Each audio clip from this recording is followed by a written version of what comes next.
मूर्ख, जिस तरह तू कवचों से अपने शरीर को सजाए आया है, उसी प्रकार सीधी तरह सुरक्षित हाथ पैर लौट जा, अन्यथा उपहास का पात्र बन जाएगा। वाह, बहुत बोल रही है। सूप बोले तो बोले, छन्नी क्या बोले जिसमें 72 छेद। अच्छा, तो सूप से चलनी बनकर जाने की इच्छा है तेरी? तेरी ढिठाई का आज अंत है। अंत नहीं, शुभ आरंभ है। कुटले, रुक, मैं अभी आता हूं।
कामांध दुर्मुख, तेरा अपराध ऐसा था कि तुझे तत्क्षण मृत्यु का घास बना देना चाहिए था, परंतु हम तुझे छोड़ रहे हैं ताकि तू स्वयं जाकर अपनी दुर्गति अपने स्वामी को दिखाए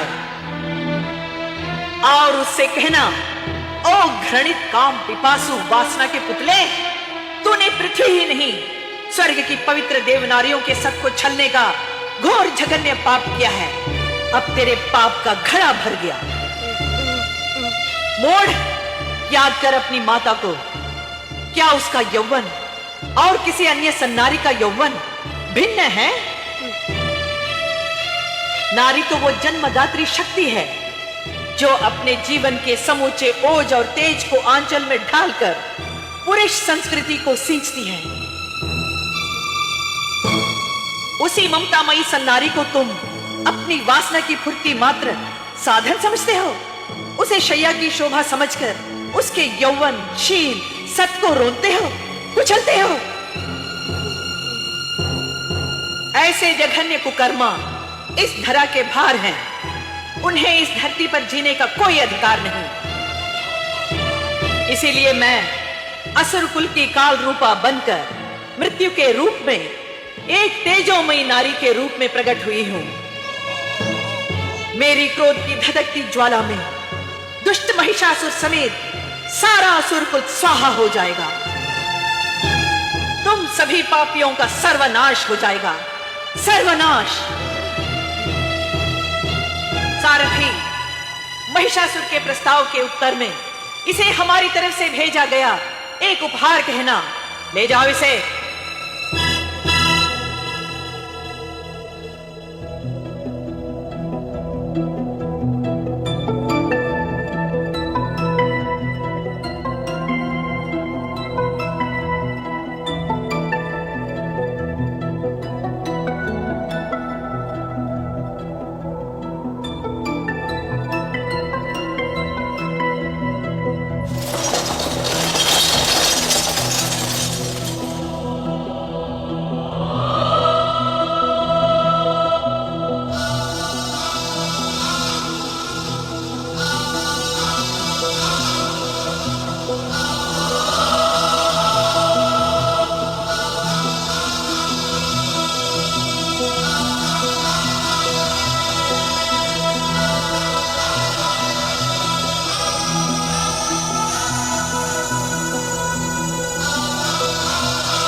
हे ऋषियों, हे तापस जनों, सब कुशल तो है ना?